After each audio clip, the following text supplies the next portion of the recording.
Hi, this is Steve with The Practical Shooter. Today I wanted to go over some of the gadgets and go fast goodies I use in Pistol Caliber Carbine division.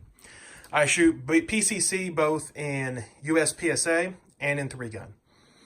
It's not exclusive, but I definitely like to play, and I feel there's always been a good place for Pistol Caliber carbines or sub-caliber guns or sub-guns, however you want to put them.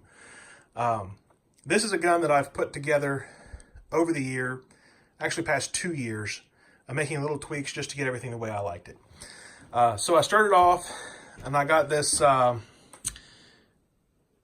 connector from KAK, and also got a carbine buffer that goes with it. This is a LUTH AR stock. I really like the feel of the stock. It's not too pronounced here to catch everything. So going in and out of barrels and in and out of tight positions with a carbine that you would run into in pistol matches. I wanted some adjustability, but I also didn't want it to be too adjustable and to hook on everything, because a lot of the guys like the Mission First Tactical and a few other very hook-like stocks, those get caught on things very easily. So then we're going to move kind of on forward on up the gun. I do have the Radian Raptor Charging handle. I have a HIPERFIRE Grip. I do have pretty big hands, and they fit perfectly. I've had the BAD ambidextrous safety, which is called the Bad Ass. For a magazine release, I run the ODIN Works. It's an ambidextrous magazine release, which, kind of flip it over here, you can see on the other side where the ambidextrous magazine release is. I have that on there for a couple of reasons. One of them is sometimes they require weekend reloads and stuff like that. So this actually makes it a truly ambidextrous gun. I can hit the bolt release on this side or the other side, and it works pretty well. I put on these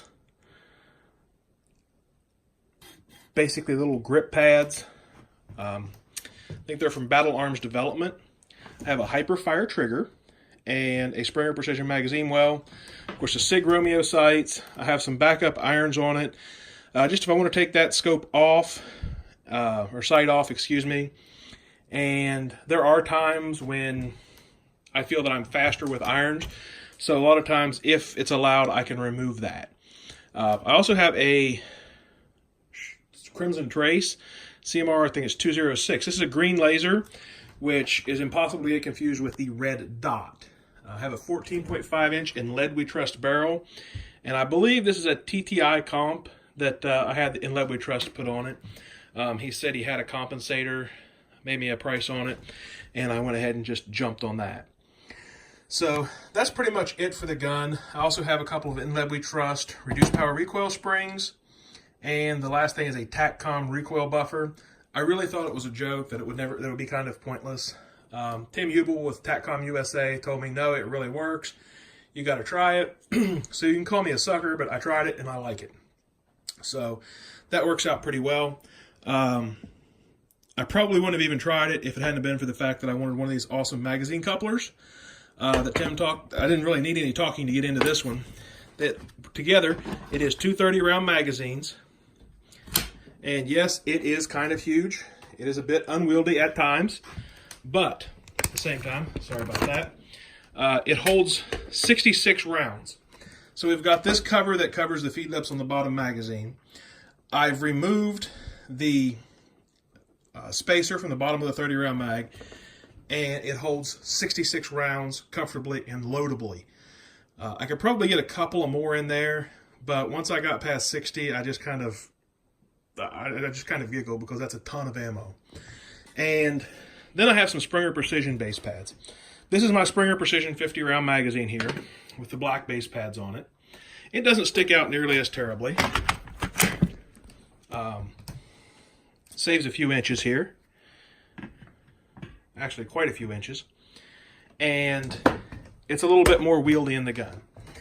Now what this is this magazine base pad is the same as this one, but there's an extra base pad in here. This holds right at 50 rounds, maybe one or two less, if you want it to be easily reloadable.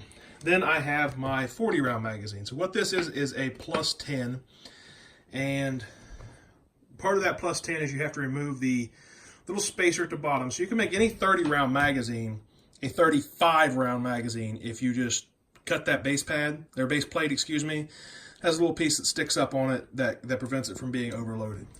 Now, if you load that fully to 35, it can fatigue the spring, so I recommend also getting the Springer Precision Extended Extra Power Springs. So this is my 25 round magazine. Now, people ask why I have the base pads on it. Well, for one thing, I can identify which mag is mine. I can write on them if I want to. And I have dropped, of course you can tell this one's pretty new because I haven't dropped a lot of magazines, but in doing some training indoors, I've dropped the plastic ones. I've never broke one, but I've dinged them up so it's hard to get them on and off. I've never had a problem getting the aluminum ones on and off. And for those wondering why there's a random 1:4 scope sitting up here, for 3-gun, I do use a magnified optic. I generally use my Athlon 1:6. However, I bought another rifle, so that one got put on my 308. So until I get me another Athlon 1:6, I've got a Barska 1:4 power on it. That probably will not be long. Tax time's here, and I really like my Athlon scopes. So, if you have any questions or comments, maybe how you set up your MPX, what you do and don't like about how I set up my MPX, or any thoughts on other gadgets that I might want, please post them below. And thanks for tuning in. Have a great day.